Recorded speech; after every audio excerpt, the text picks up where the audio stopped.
You think your English is fluent until one country changes everything. In today's episode of Learn English Lab, we're diving into the hilarious, confusing, and fascinating world of British English versus Australian English. From London streets to Sydney cafes, you'll discover why native speakers sometimes sound like they're speaking completely different languages. We'll explore accents, slang, culture, humor, pronunciation, and real-life expressions that textbooks never teach you. So whether you dream of traveling, studying abroad, or simply understanding English on a deeper level, this episode will completely change the way you hear the language. Ready, mate? Or should we say, cheers? Let's begin.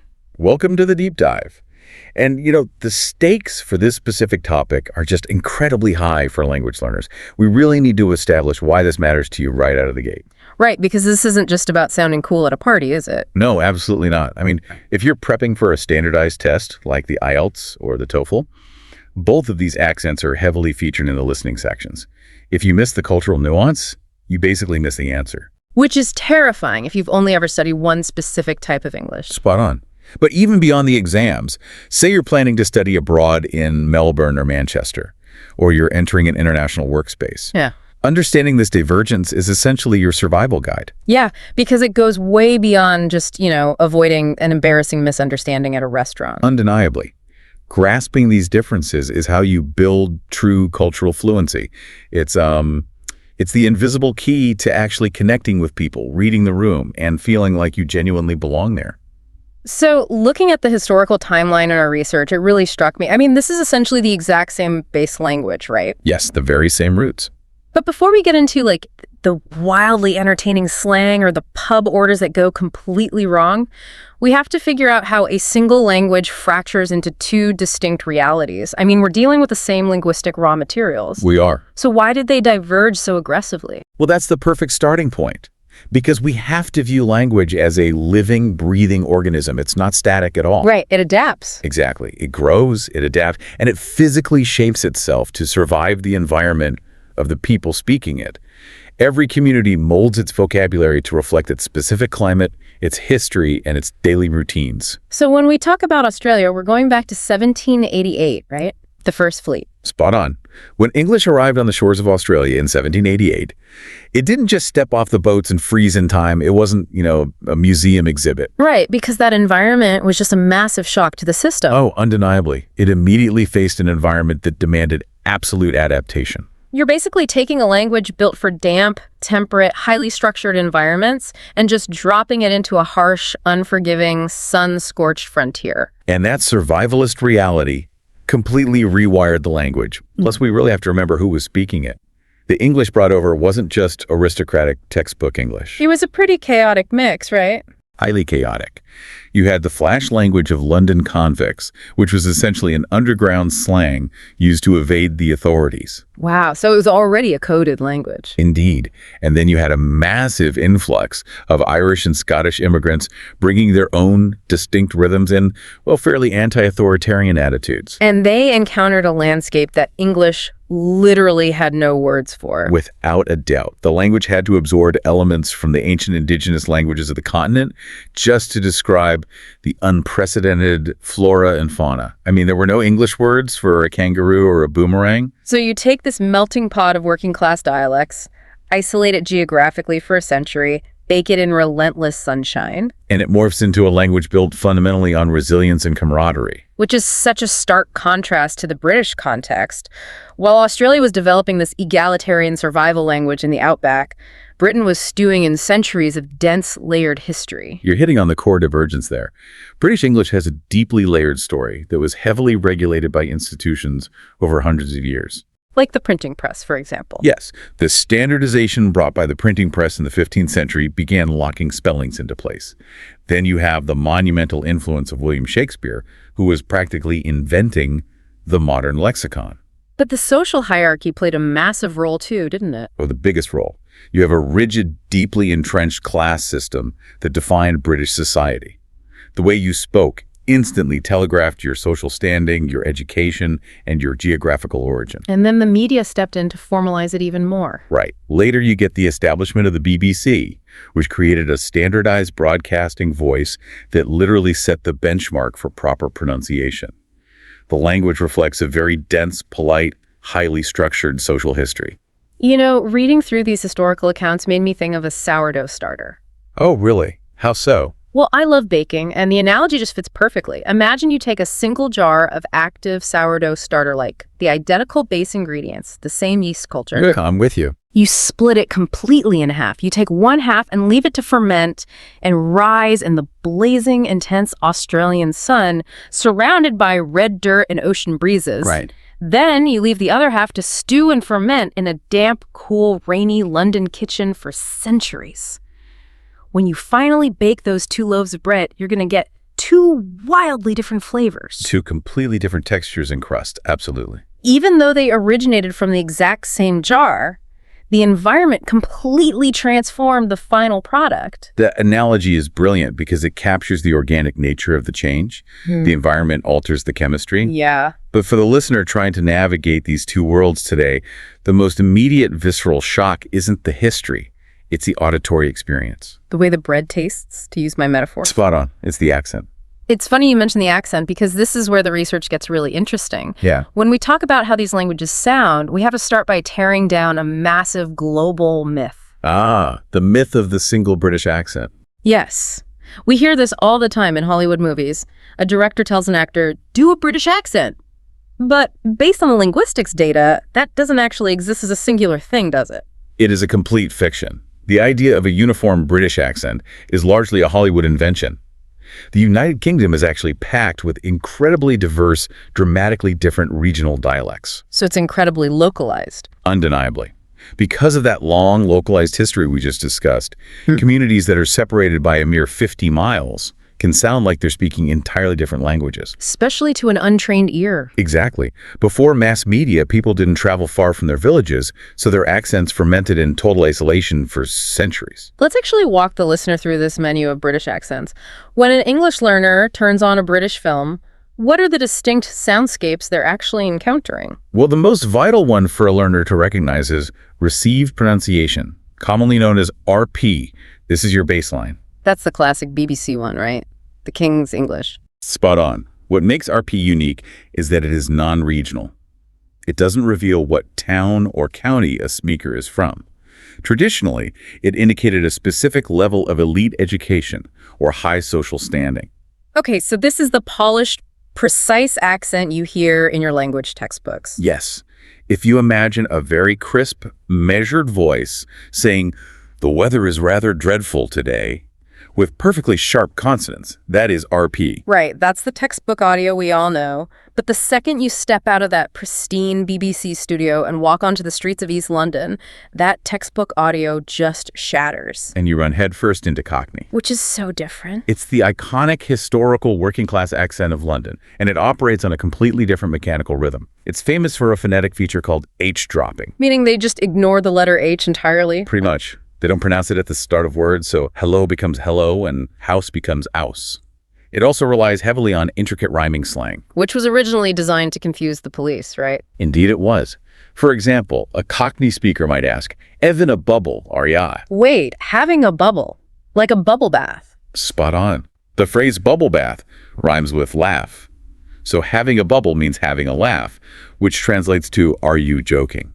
I just love how the language there was weaponized as a secret code. It's fascinating. But then, if you take a train a few hours north to Liverpool, the soundscape shifts again entirely. Then you find yourself in the world of Scouse. That's the Beatles accent, isn't it? It is, and it's world famous because of them. But linguistically, it is fascinating. It's highly musical, deeply nasal, and features a lot of rising intonation at the ends of sentences. And the consonants sound a bit harsher. Very raspy. If you hear someone say, calm down, with a very distinctive, breathy, scraping K sound in the back of the throat, you're hearing Scouse. And if you keep pushing north toward the Scottish border, you hit Newcastle, where you encounter Geordie, which is without a doubt one of the thickest, most impenetrable dialects in all of England. Even for native speakers, right?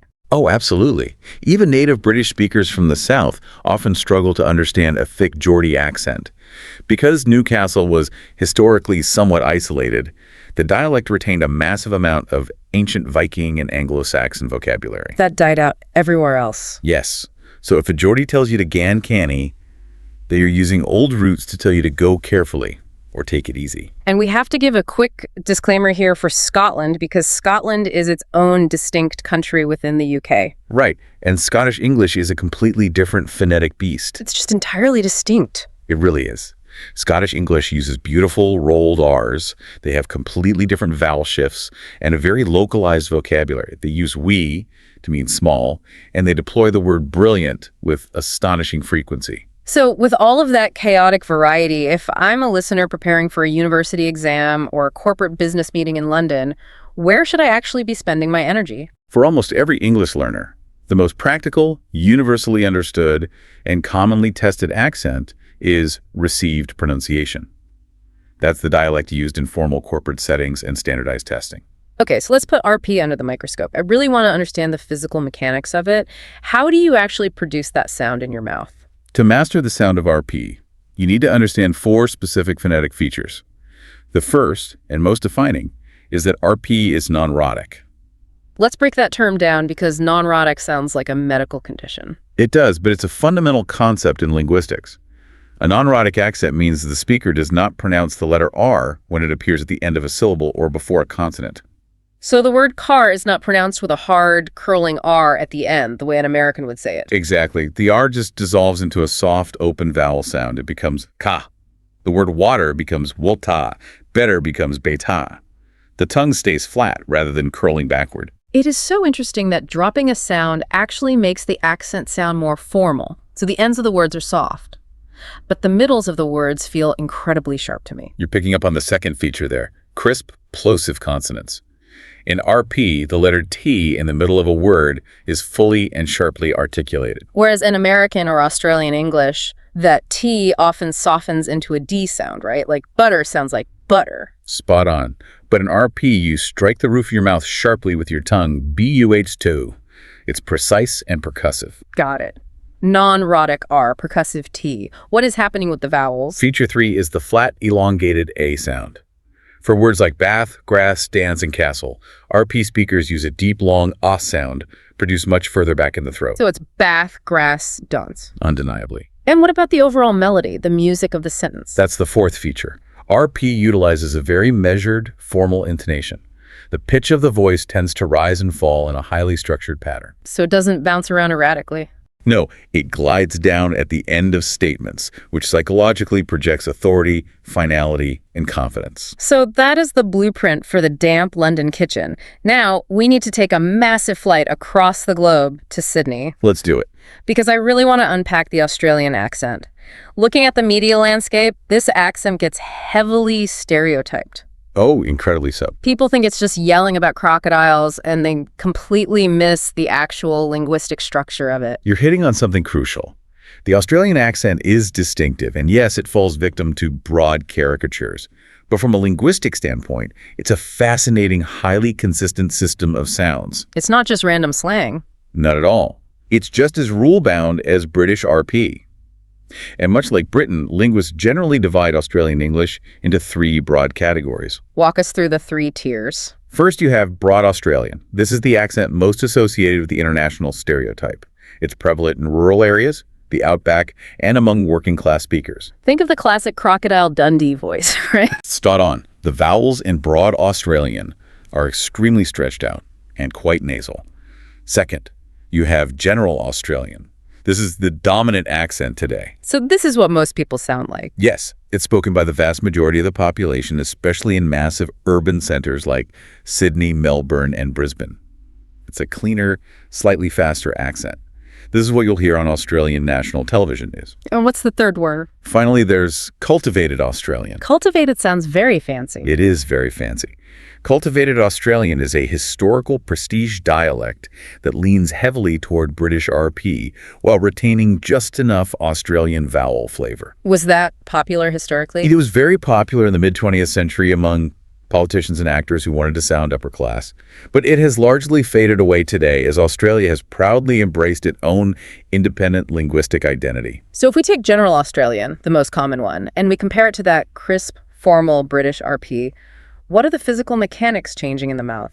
The absolute core of the Australian sound comes down to a phonetic phenomenon called vowel raising. Let's explain vowel raising clearly, because when people hear raising, they might think the pitch of the voice gets higher, like a squeak. Right, but we're talking about the physical anatomy of the mouth. The tongue position, exactly. In Australian English, the tongue is physically raised higher and pushed slightly further forward in the mouth when producing certain vowels. Which shrinks the space the sound resonates in. Absolutely, and that fundamentally alters the character of the vowel.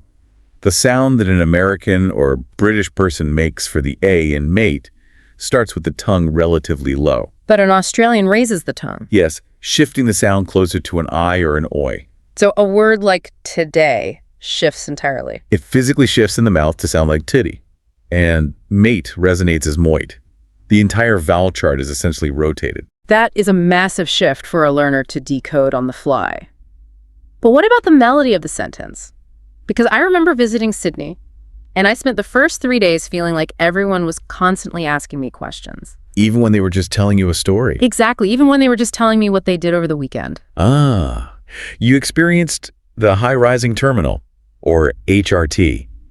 This is a defining feature of the Australian conversational rhythm. What does it actually do? Australians frequently end declarative statements, simple facts, with an upward rising pitch at the very end of a sentence. So they make a statement sound like a question, like, I went down to the shops, and I bought some milk, and then I went home. That is a perfect execution of it. Now, think about why this utterly paralyzes an English learner. I can imagine the panic. It's real panic. In traditional language classes, you're taught a hard and fast rule. A rising intonation signifies an interrogative. It means a question is being asked. So a learner hears that rising pitch and their brain freezes, thinking, wait, are they asking me if they went to the shops? How am I supposed to know? Without a doubt. They feel an immense pressure to provide an answer to a question that doesn't actually exist. So if it's not a question, what is the psychological purpose of doing that? It's a subconscious conversational tool. It's essentially a way of continuously checking in with the listener. Like, are you still with me? Spot on. Psychologically, that rising pitch is saying, are you still following my story? Are we still connecting? Do you understand what I mean? It's a deeply inclusive, highly empathetic way of speaking that prioritizes the listener's engagement. That completely flips the script. It's not insecurity, it's social inclusion. And how does the pacing compare to that bouncy, measured British rhythm? The Australian rhythm is much flatter, faster, and highly compressed. Australians are famous for conversational efficiency. Meaning they just rush through the words. Syllables are routinely swallowed or merged together. Yes, the consonants are rushed through, but paradoxically, they will deliberately elongate certain vowels for dramatic effect. So instead of a crisp really, you get a drawn-out, flat really. Spot on. I think we need to put this into practice. Let's do a real-world thought experiment for the listener. Let's do it. Imagine you're staring at a textbook sentence and then you hear it spoken aloud. Let's take the sentence. I can't go to the dance at the castle tonight. Okay, I'll evaluate. Okay. Give me the textbook British RP delivery first. Pay attention to the open vowels and the crisp consonants. All right, channeling the BBC, IKHNT, go to the DATS at the castle to NIYT. Very precise. You use the deep back of the mouth ah sounds and the non-erotic flow. Now apply the physical shifts we just discussed. Okay. Raise the vowels, flatten the rhythm, and give me the general Australian version. Okay, tongue higher, vowels shifted. I can go to the dance at the castle to NIYT. The contrast is striking. The ah drops to a sharper a. The I twists into an oi. It feels completely different in the mouth. When you break down the physics of it, it becomes incredibly clear why a student who only listens to RP audio tracks in their classroom gets completely derailed the moment they step off a flight in Sydney. The auditory footprint of the entire sentence has been rewritten. It is a total phonetic rewrite, but this brings us to much more dangerous territory. How so? Well, the sound shifts are tricky to tune your ear to. But what happens when the actual dictionary words change completely? Let's move away from the sounds and unpack the vocabulary divide. Ah, yes. If you analyze the raw linguistic data, Australian and British English share roughly 95% of their vocabulary. That sounds like a lot. It is, but the danger lies entirely in that divergent 5%, because that 5% consists of the high-frequency words you use every single day. So if you get them wrong, it's a disaster. Undeniably. If you deploy the wrong term in the wrong context, You aren't just going to get a confused look. You're going to trigger a functional breakdown in communication. We have to start with the ultimate culinary trap for English learners, the great chips confusion. Yes, the chips. I read about this in the sources, and it sounds like an absolute nightmare for anyone trying to order lunch. Walk us through it. It is the perfect example of divergent evolution. Let's say you're in London. If you walk into a traditional pub and order a plate of chips, you're going to be served thick-cut, steaming hot French fries. Like the chips in fish and chips. Exactly. Now, if you are craving those thin, crunchy, commercially packaged potato slices that come in a foil bag, you must ask for crisps. So the distinction is really rigid. Hot equals chips. Cold bag equals crisps. Very rigid. That makes logical sense. So what happens in Australia? Well, in Australia, the word chips functions as an absolute linguistic monopoly. Wait, meaning what? Hot French fries are called chips. Packaged crunchy potato snacks are also called chips. That is chaotic. It really is. A newly arrived student walks into a cafe in Melbourne, sees a menu item that says sandwich served with chips, and they have absolutely no mathematical way of knowing if they're getting a side of hot fries or a small bag of crunchy snacks. Because it's the exact same word, so you just have to guess. You have to rely entirely on context, or you simply have to interrogate the waiter. That is wonderfully confusing. I want to throw some daily life categories at you, and let's explore the split. Sure, go for it. Let's start with basic household chores. If I have an empty plastic bottle and I want to throw it away, what do I do? In the UK, you put your rubbish into the dustbin, or simply the bin. In Australia, you might put your rubbish in the bin, but they also heavily adopted the American term garbage. Okay, what about getting dressed for a morning run? This one is deeply logical. A British person laces up their trainer. Because of athletic training? Spot on. The etymology there is tied to training. An Australian, however, puts on their runners. They are shoes you run in, so they are runners. The literalism is very common in Australian English. I appreciate the literalism. What if the weather turns cold on that run? A British person will pull on a jumper. An Australian will also use jumper. But if that garment happens to have a high roll neck, an Australian might call it a skivvy. Let's talk about the grocery store, because the produce aisle is a linguistic battlefield. If I am cooking a stew and I need the large purple vegetable. In the UK, you're looking for an aubergine. The British upper classes historically had very close ties to French aristocracy, so British English absorbed the elegant French culinary term. But in Australia? In Australia, agriculture was heavily influenced by later American and Italian migration, so they adopted the much more descriptive American term eggplant. That perfectly highlights the sourdough analogy, the historical ingredients changing the flavor. What about the long green squash? The exact same historical divide applies. The UK uses the French courgette. Australia uses the Italian-American zucchini. Let's get out of the kitchen and take a trip across town. Transportation vocabulary. I need to get from my apartment to the city center using the subterranean train network. In London, you are taking the underground, or colloquially, the tube, because the tunnels are shaped like tubes. In Sydney, you are taking the metro, or simply catching the train. What if I decide to drive my own car? What do I call the storage space in the back and the metal hood over the engine? This is a rare moment of unity that actually confuses American learners. Both the British and the Australians refer to the rear storage as the boot and the engine cover as the bonnet. Oh, that's interesting. So they agree on the car parts. They do. However, the moment your car runs out of fuel, the language splits again. In the UK, you pull into a petrol station. In Australia, you pull into a servo. We are definitely coming back to servo because that word is a cultural goldmine. But before we hit the slang, we have to talk about the Barbie. Oh, the Barbie. Yes. Because in digging through these sources, I realized that translating Barbie as just a barbecue grill misses the entire sociological point of the word. You're getting at the core of it right there. Yeah. The Australian Barbie is not a piece of cooking equipment. It's a fundamental cultural institution. It's an event, basically. It is the social glue of the nation. It represents a weekend gathering where you stand around with your mates, you throw some snags, which is the colloquial term for sausages, onto the grill. And grab some drinks. Yes, you pull icy cold beers out of the esky, which is the insulated cooler box. But sociologically, the Barbie is a great democratizer. How so? It's a space where social classes mix seamlessly, where neighbors bond, and where the hierarchy of the work week is completely dissolved.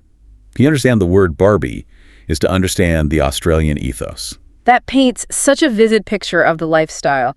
Let's pivot slightly to a more high-stakes environment. Work, and education. Because getting these words wrong could actually impact a listener's career. Let's start with the education timeline. The structural vocabulary of life milestones is entirely different. In the UK, a teenager attends secondary school. In Australia, they attend high school. And after graduation? Upon graduation, a British student goes off to university, while an Australian student abbreviates it and goes to uni. And once you enter the corporate workforce, how do you request time off for a trip? A British employee formally requests a holiday. An Australian employee, operating in a corporate HR environment, requests annual leave. Though they still say they're going on holiday once it's approved, right? Exactly. What about the worst case scenario? The company is downsizing and you lose your job. In the UK, the terminology is heavily buffered by politeness. You are told you are being made redundant. It removes the personal blame. Very polite. And in Australia? In Australia, while redundant is used legally, you are much more likely to hear the blunt, direct truth. You are sacked or let go. Ouch. And when you inevitably have to apply for a new job, what document are you emailing to the recruiter? A British employer expects to receive your CV, which stands for curriculum vitae. An Australian employer is generally asking for your resume, adopting the American corporate standard, though they will certainly understand CV. I want to push back on this for a second, just playing devil's advocate for the listener. Please do. If I am an English learner and I walk into a modern Sydney office and I hand the HR manager a CV, or if I go to a market in Melbourne and ask the vendor for an aubergine, are they really going to stare at me completely bewildered? Whoa. Or will they just think I sound a bit formal or foreign? That is a very pragmatic question. The reality exists on a spectrum between mild amusement and actual costly functional breakdown. Okay, give me an example of mild amusement. If you ask a grocer for an aubergine in Australia, they will pause, process the French term, smile, and hand you the eggplant. That is mild amusement. No harm done. And the functional breakdown. Imagine you are in your first week at an Australian firm. Your manager walks by at 4 p.m. and says, "Hey, mate, do you want to knock off?" Okay, what does that mean? If you don't know that knock off means finish work for the day, you might politely decline and sit at your desk for 3 more hours while your entire team goes to the pub and bonds without you. That is a real functional social failure. Or, ordering those chips and receiving cold snacks instead of a hot meal. The stakes fluctuate, but mastering this specific vocabulary actively smooths the friction of daily life. It really accelerates your social integration. Undeniably, it's all about removing the friction. That makes total sense. But as we both know, the dictionary words are just the surface. The true beating heart of a culture doesn't live in the official dictionary. It lives in the slang. Slang is where the psychological identity of a nation is fully exposed. It is unfiltered culture. Let's dig into the slang dictionaries, because reading through the research, it feels like Australian slang is a direct linguistic manifestation of blazing sunshine and forced efficiency. Yes, and British slang is mapped perfectly to polite, layered fog. Let's start down under Australian slang or the art of abbreviation. Australian slang is arguably one of the most creative, relentlessly chaotic linguistic phenomenons in the English language. Australians take standard English words, they shake them vigorously, they chop off half the syllables, they tack on random vowels, and they produce something incredibly affectionate and efficient. And for a learner, there are 2 golden rules of Australian slang formation that unlock hundreds of words, right? Spot on. 2 unbreakable rules. Give me rule number 1. Shorten the word and add the suffix ee or e. It instantly makes the word sound friendlier and more casual. Breakfast becomes brekkie. A biscuit becomes a bicey. Sunglasses become sunnies. Exactly. Even a terrifying disease-carrying mosquito is affectionately reduced to a mozzie. It's like they are verbally petting everything they talk about. It removes all the intimidation. What is rule number 2? Shorten the root word and add an O. A service station, which is a gas station, becomes a servo. A bottle shop, which is a liquor store, becomes a bottle O. Your vehicle registration becomes your Rego. Now, I have to stop you here because I found an anomaly in the research, and it highlights the beautiful chaos of this system. Oh, which word? The word arvo means afternoon. Yes, arvo. But if you look at the spelling, afternoon begins with A-F-T-E-R. Arvo begins with A-R-V-O. It completely violates the abbreviation rules. It really does. By logic, it should be after or afternoono. Where on earth does arvo come from? It is the perfect exception that proves the rule. Slang is not governed by academic logic. It's governed by the physical rhythm of the mouth. Arvo emerged because it perfectly captures the lazy, compressed drawl of the Australian climate. So it's just easier to say. Spot on. Saying afternoon requires too much jaw movement on a hot day. Arvo just rolls out effortlessly. Linguists can't pinpoint the exact afternoon someone invented it, but it survived because it feels phonetically perfect to the culture using it. Let's build a rapid-fire essential Aussie glossary for the listeners, starting with what has to be the most important word on the continent, mate. Mate transcends the definition of friend.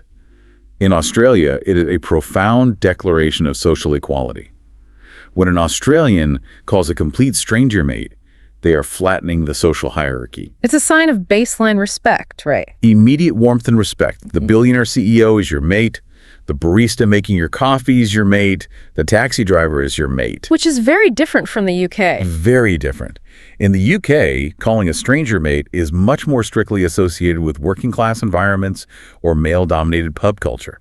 In Australia, it is universal. But there is a trap here for learners. You shouldn't just start calling everyone mate the second you land, right, like in a job interview. That is the trap right there. It is a tool of casual warmth. If you're sitting in a formal corporate interview, using mate bridges the professional distance too quickly and can seem presumptuous, stick to names until the culture dictates otherwise. Next term, servo. We touched on this, but it's more than just a place to buy petrol. In rural outback Australia, the servo is a vital community institution. It might literally be the only illuminated building for hundreds of kilometers. So it's a social hub. Absolutely. Yeah. It is where you get your fuel, your hot meat pie, your local newspaper, and where you exchange critical local information.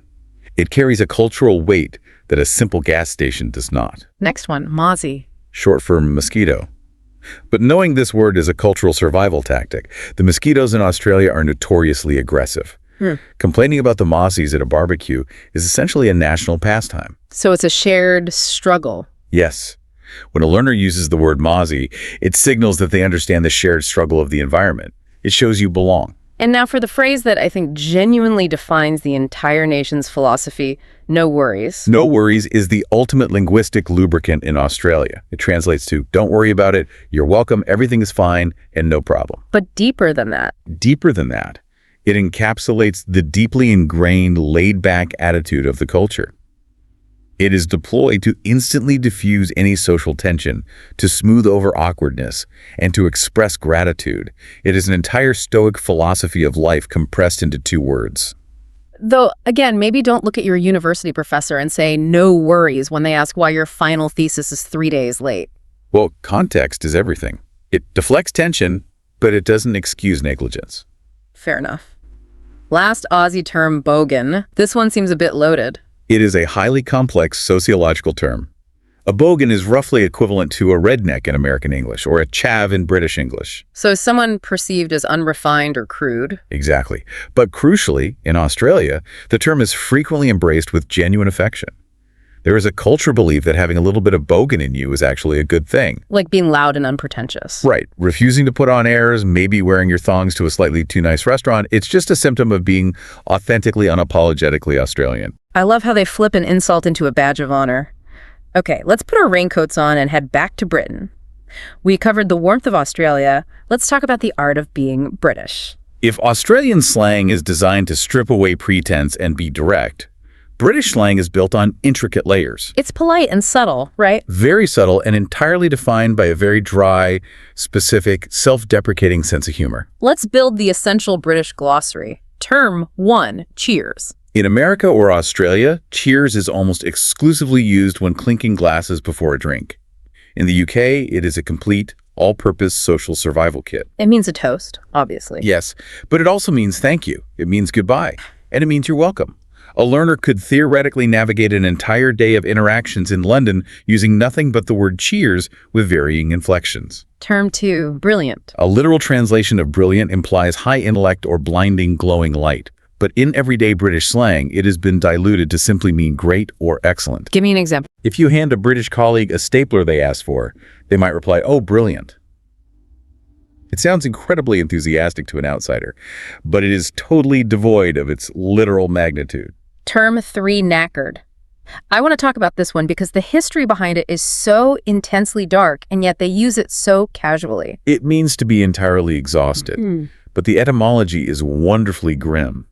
Historically, a knacker was a tradesman who bought and processed worn-out, dying horses that could no longer work. Wow, that is dark. So when a modern British office worker sighs and says, "I'm absolutely knackered after that Zoom meeting," they are quite literally stating that they feel like a broken down, worn out old horse ready to be sent to the glue factory. It is a brilliant piece of dramatic, self-deprecating slang that survived the Industrial Revolution. Term 4Q. Now, I know the dictionary definition is just a line of people waiting, but culturally, it is treated like a religion, isn't it? The queue is practically a sacred institution in Britain. It is the moral fabric of the society made visible. Where did that reverence come from? The concept of the queue gained immense cultural weight during the rationing of World War II, where waiting your turn for limited supplies was a matter of national solidarity. Today, a queue represents fairness, civic order, and polite turn-taking. So cutting in line is a big deal. Queue jumping is considered an unforgivable social sin. A British person will queue silently and politely for extraordinary lengths of time in the pouring rain for a bus, while silently internally judging anyone who violates the geometric order of the line. But Australians queue too, right? Australians form lines too, of course, but without the intense moral reverence. Term 5. Taking the piss. I feel like this one is an absolute minefield for learners who don't understand the nuance. It is the most dangerous phrase for a newcomer. Taking the piss means mocking, teasing, or joking at someone else's expense. That sounds mean. It does, but the crucial cultural context here is that this dry, sometimes seemingly brutal teasing is actually a form of deep affection and acceptance. So if they mock you, they like you. Spot on. If a British person is taking the piss out of you, it generally means they like you, they feel comfortable with you, and they are testing your humility. So learners from cultures where direct teasing is offensive get really confused. Often they feel like they are being attacked, when in reality, they are being warmly welcomed into the inner circle. Final British term fancy. Used as a verb, it means to desire or to want. Casually, you'd say, "Do you fancy a cup of tea?" Or in a romantic context, "She definitely fancies him," meaning she is physically attracted to him. Okay, looking at these two slang glossaries side by side is mind-blowing. You can literally see the culture seeping into the syntax. Absolutely. The Australian slang strips away pretense to build instant bonds, while the British slang navigates complex, polite social waters. It's funny how the slang perfectly mirrors the weather, but surely this goes deeper than just vocabulary. How do these linguistic habits actually reshape the way these cultures interact in a workplace or a neighborhood? Let's pull back the curtain and look directly at the cultural psychology driving these words. This is where we reach the deepest, most critical part of our analysis. Because the words you memorize from a textbook are just the visible tip of the cultural iceberg. The language is driven by deeply ingrained psychological traits. Let's start with humor. I look at this as sunshine versus dry ice. That is a perfect framing. British humor is famously unapologetically dry. It is deadpan. It relies heavily on understatement and sarcasm. So delivering a joke with a completely straight face. The absolute pinnacle of a British joke is delivering an outrageous or catastrophic statement with zero change in facial expression. Think of comedians like Ricky Gervais or the Monty Python troupe. They have perfected the art of saying vastly less than they actually mean. Can you give an example of that understatement? If a British person is standing outside in a howling, freezing blizzard, they will look at you calmly and say, "Bit chilly, isn't it?" Or if their house burns to the ground, they will describe it as slightly disappointing. The humor relies entirely on the listener being smart enough to recognize the massive gap between the understated words and the extreme reality of the situation. Spot on. It requires so much cognitive work from the listener. And then you look at Australian humor, which is the exact opposite of subtle. Australian humor is loud, it is deeply irreverent, and it aggressively skewers anyone in a position of authority. It is wonderfully democratic. And to truly understand why Australians joke the way they do, you must understand a vital sociological concept known as tall poppy syndrome. Break that down for us, because tracing this back to their history is fascinating. Imagine a massive field of poppies growing in the sun. If one single poppy grows significantly taller than the rest of the flowers, it stands out. It disrupts the uniformity. Right. In Australian culture, which, remember, was founded by convicts who deeply resented their aristocratic overseers, if a person becomes too arrogant, too boastful, or begins to act like they are inherently better than everyone else, they become the tall poppy. And what happens to the tall poppy? The culture will cheerfully, enthusiastically cut them down to size with mockery, teasing, and slang. The goal is to strictly enforce social equality. So it's not malicious. No, it is not done out of malice. It is a profound societal rejection of elitism. You are absolutely encouraged to be successful and wealthy, but you are strictly forbidden from acting like you are superior. The language literally acts as a leveling mechanism to keep everyone grounded, which leads us perfectly into how these cultures handle conflict and feedback, indirect communication versus direct communication. This is the exact intersection where professionals working abroad stumble and damage their careers. Let's decode British indirectness first. Okay, so a formal British workplace. British communication, particularly in a formal workplace, is fundamentally indirect.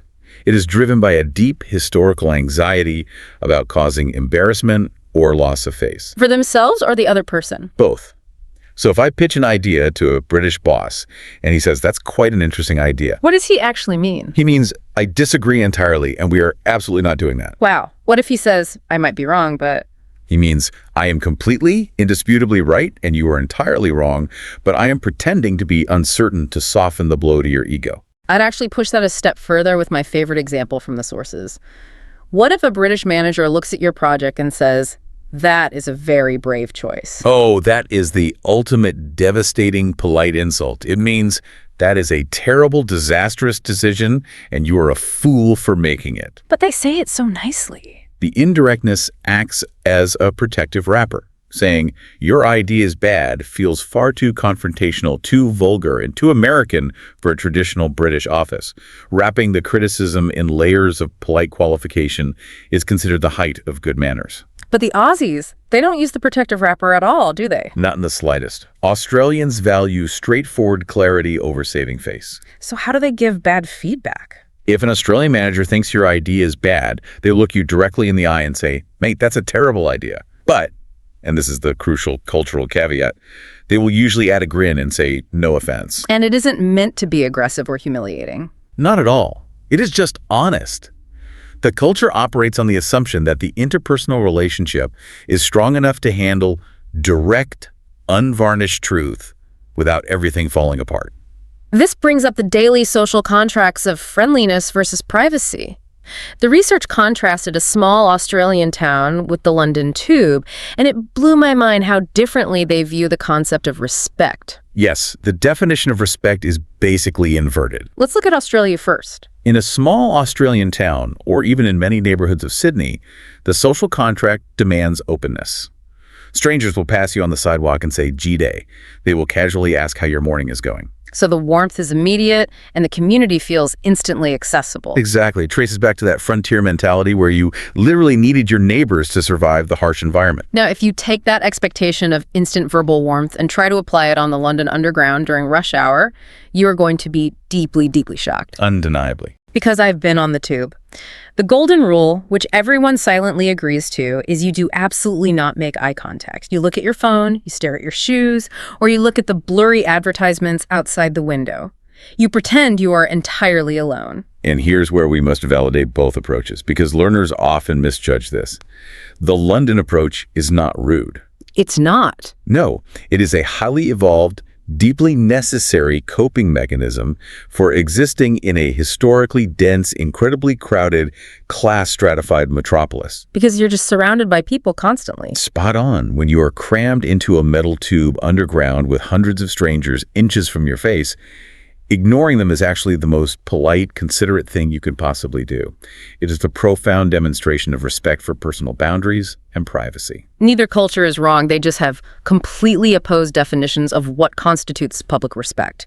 Respect through inclusion versus respect through privacy. A vital distinction for any traveler to understand. Let's briefly look at how this psychology plays out in work and sports culture, because those are the two arenas where you really have to integrate. In the UK, work culture, particularly in London's traditional corporate, legal, or financial sectors, tends to be highly hierarchical. It relies on structure. So you lean on titles like Mr. Thompson or director. Yes, and the real consequential networking often happens after hours in the pub, which functions as a slightly looser extension of the office's social structure. Whereas in Australia, The workplace is fiercely egalitarian. The organizational structures are incredibly flat. What? How flat? A 22-year-old intern will call the CEO by their first name on day one. To call your boss Mr. Thompson in an Australian office would make everyone in the room profoundly uncomfortable. It would feel incredibly stiff, archaic, and un-Australian. And sports, because sports function as a religion in both of these countries. In the UK, the Premier League for football is an absolute all-consuming obsession. Then you have cricket, rugby, and the sacred national event of Wimbledon for tennis. And in Australia, the obsessions shift based on the climate and history. Yes, you have AFL Australian rules football, which is wildly popular, incredibly fast, and physically intense. They share their religious devotion to cricket, particularly the Ashes, which is a legendary rivalry between the two nations. They also have a massive surfing culture, right? Absolutely. But the linguistic and cultural difference is this. In Australia, sport is the ultimate societal equalizer. Discussing the footy over a beer connects the janitor and the CEO seamlessly. And in Britain. Historically speaking, certain sports carried heavy class associations. Rugby union was for private schools, rugby league was working class, tennis was elite. Though that rigidity is certainly evolving today. Okay, so we've covered the massive, sweeping cultural theory, the phonetic mechanics, and the history. Now let's put you, the listener, in the hot seat. Let's see how this theory actually functions when the rubber hits the road in real life. I want to deconstruct some real-world dialogues to show how easily these wires get crossed. This is the perfect application. Let's break down the theory into practice. Scenario 1.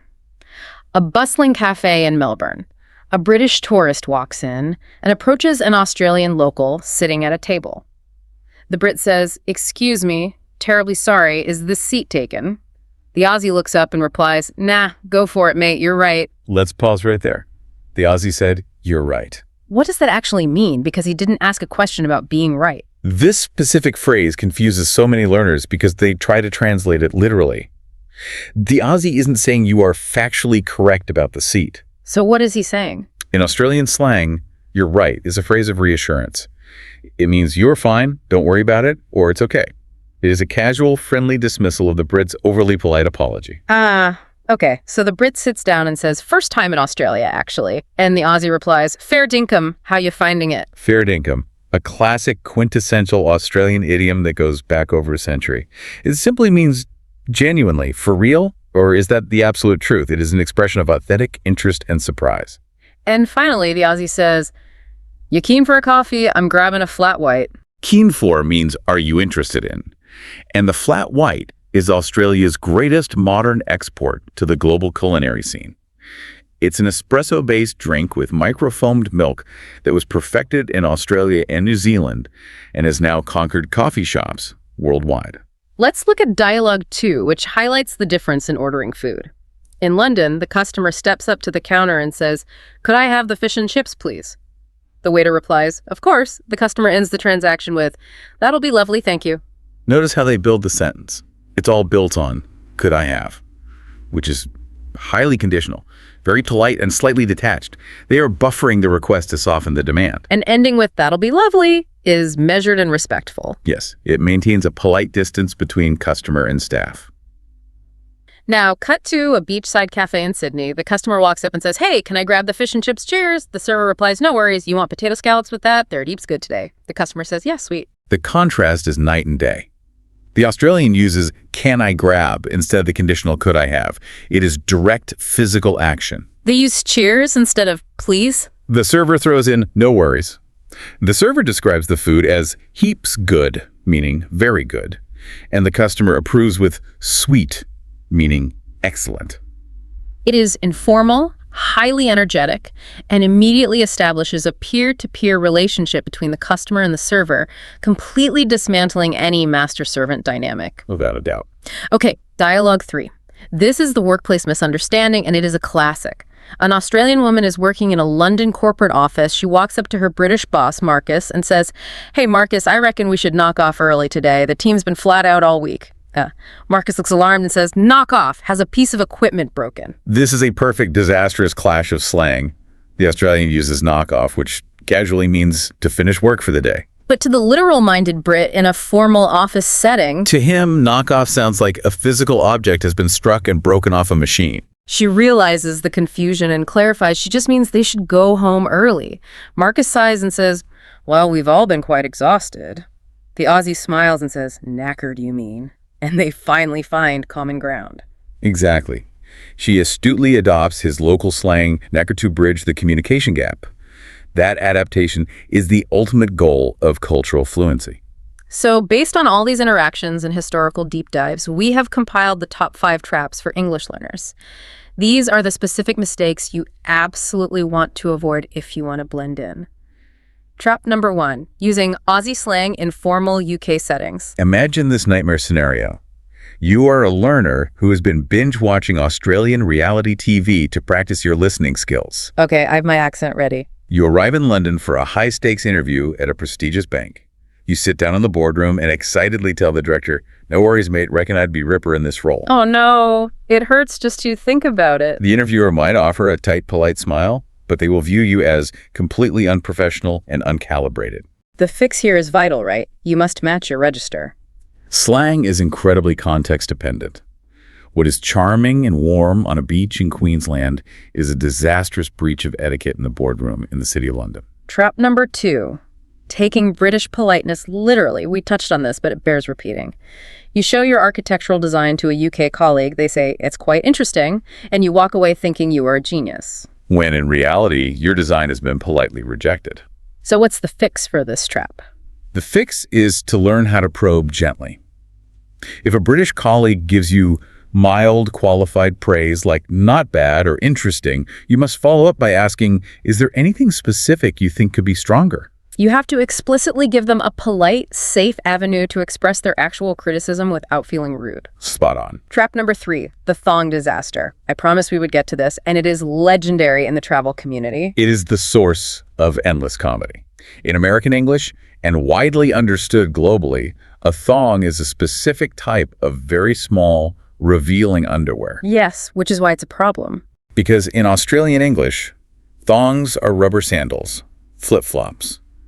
Countless tourists have been completely horrified when a casual Australian acquaintance announces, "I'm just going to slip on my thongs before we head down to the cafe." The mental image is terrifying for the tourist. The fix here is just basic contextual awareness.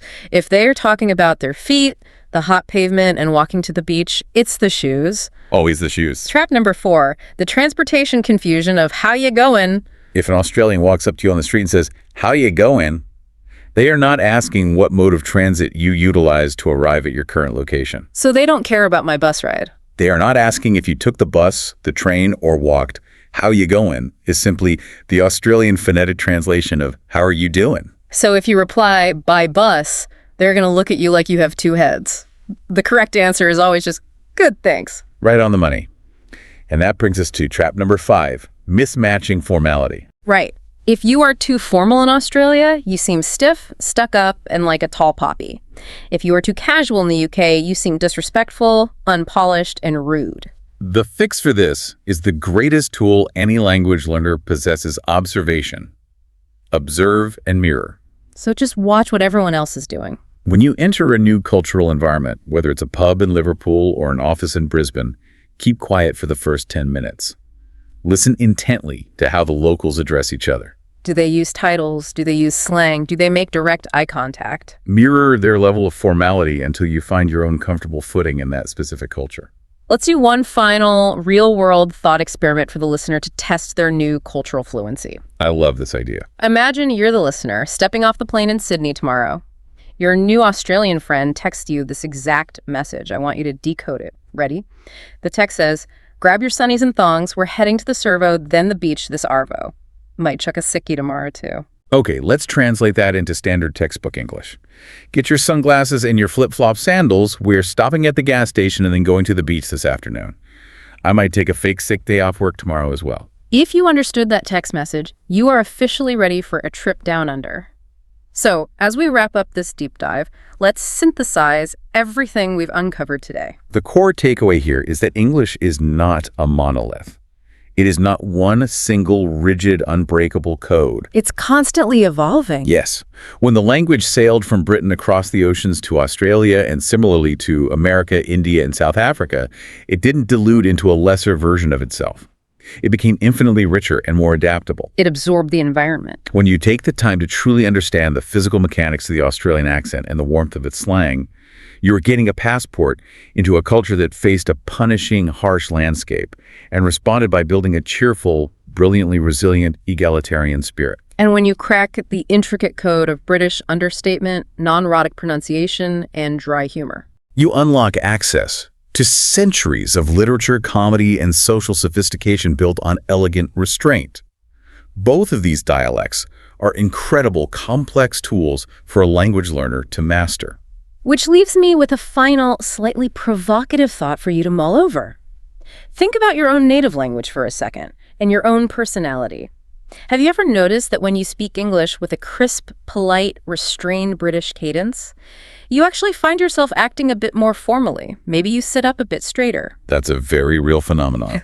And when you throw around casual Australian slang, dropping your vowels and calling people mate, do you physically feel more laid back, relaxed? It raises this incredible psychological question. Do we just speak the accent, or do we actually adopt the psychological traits and the history of the culture whose accent we're speaking? Do we become a little more egalitarian or a little more reserved? Exactly. Does changing your words literally change your personality? It's something to think about the next time you step up to a counter to order a flat white. A truly fascinating question to leave them with. If this deep dive changed the way you hear the language, be sure to like, share, and subscribe to this YouTube channel. Until next time, you're doing brilliantly. No worries, mate. Cheers.